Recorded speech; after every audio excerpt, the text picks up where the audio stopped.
boas. Hoxe estamos aquí para entrevistar a Luís Lamas, xefe de Sogama. Moi boas, Luís. Boas tardes. Vamos a comenzar coa entrevista. A primeira pregunta é, atopaste cómodo no teu cargo?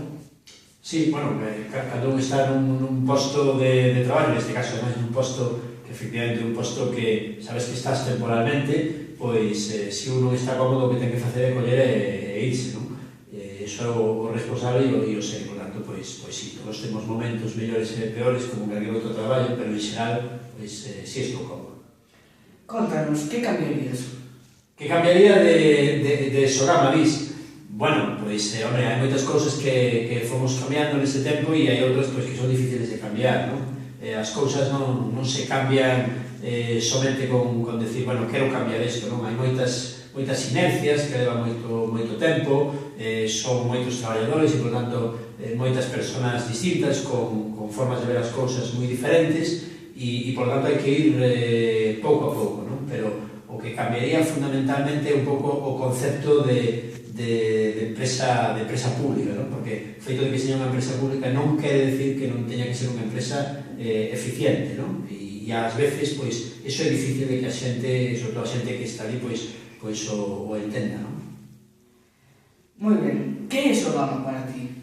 Bueno, Sogama non se trata só do que seña para mí, sino o que é, non? Sogama é unha empresa pública que xestiona, pois, algo tan importante como é o lixo, non? Os residuos, pois, na maioría dos concellos de Galicia, neste caso, de 296 concellos, por tanto, unha cifra, pois moi importante para que os fagades unha idea, pois atende neste momento máis menos a 2.400.000 galegos e galegas. Como vai ser este ano económicamente para Sogama? Pois este vai ser un ano complicado, vai ser un ano complicado porque Sogama ten, para decirlo de xeito simple que o entendades, porque estamos neste momento máis con ese debate, Sogama ten dúas vías de ingresos. Por un lado, o cánon que se cobra aos concellos polo lixo que ali envían, e por outro lado, a venta da enerxía eléctrica. Supoño que tedes unha mínima idea, por que se seña polos medios de comunicación, durante estes últimos tempos se fixe unha reforma importante do mercado eléctrico que conlevou que para os produtores de enerxía eléctrica como é Sogama, pois os ingresos sexan menores. Por tanto, é un ano complicado que nós esperamos non perder cartos. Hasta o de agora, estes últimos exercicios foron positivos. O ano pasado tivemos un beneficio de máis ou menos 4 millóns de euros e este ano esperamos non perder. Desde logo, se este ano, se me permitís a expresión, se salimos empatados non perdendo, pois vai a ser xa moi positivo, porque para que vos fagáis unha idea, a previsión de peche era de perder 4 millóns de euros, pero esperamos que a realidade seña bastante mellor. Moitas grazas. Moi boas tardes. Boas tardes. Que aspirabas ser de pequeno? Abogado. Abogado, eso teño claro, sempre o tive claro. Eu, o primeiro recordo que teño deso, un recordo máis moi curioso, que me preguntou, me acordo como se fora hoxe un profesor de maristas na capela que hoxe xa non existe, me preguntou, non sei os anos que debía ter, eu tiña 7 ou 8, me preguntou que quería ser de maior e lle dixen que abogado. Referente a esta pregunta, gustache máis o posto que tes agora ou o que tiñas antes sobre abogado? Bueno, somos dous moi distintos, nada que ver un co outro, pero, bueno, eu teño claro que a miña profesión é a de abogado, o que quero volver a facer é exercer a abogacía. Isto é un tema temporal, é un reto, está moi ben, me fixo moita ilusión, pero, insisto, cando un está no cargo, isto ao final é un cargo político e un ten que ter claro que a política é algo que pasa e un ten que ter a súa profesión e dedicarse a ela. Por tanto, espero, e seguro que además vai a ser así, pois volver a exercer a miña profesión que é a abogacía. Como influiu este cambio na túa vida?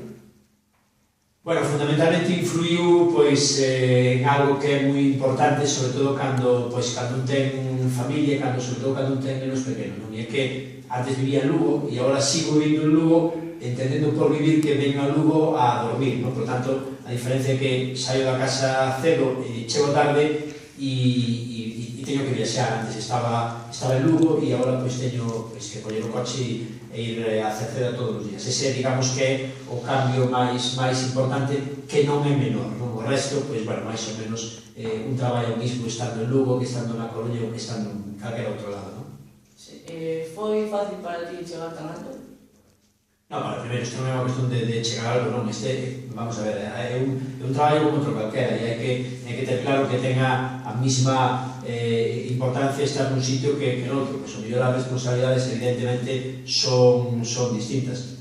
Hombre, bueno, influye moitos factores, non? E tamén a sorte. Evidentemente, bueno, a mí quizá fácil, efectivamente, nunca é, pero insisto que a veces tamén a sorte influe e che dá certo medo cando ti chegas a unha empresa. Evidentemente, ti pasas de exercer a abogacía e chegas a unha empresa, pois, para que vos fagáis unha idea, hoxe, a día de hoxe a facturación son 105 millóns de euros. Iso sempre che dá certo medo, non? Pero, bueno, xa digo que eu creo que o que hai que ter claro é que un ten que facer o que cree que debe facer, sexa peón da construcción ou sexa o presidente da Xunta. Por tanto, eu non creo que sexa unha cuestión, sinceramente, de altura, non? A veces é máis importante e costa máis traballo chegar a un posto do que seña que chegar a presidente de Sogama, que neste país, pois, a presidente de Sogama, ou se me apuras, a presidente do goberno, pois, pode chegar calquera, e ademais é bom que teñades, non? A xente nova, pois, esa ilusión por chegar a sitios, porque ademais é posible, non? Bueno, pues muchas gracias por tu tiempo y hasta la próxima. A vos, gracias a vos.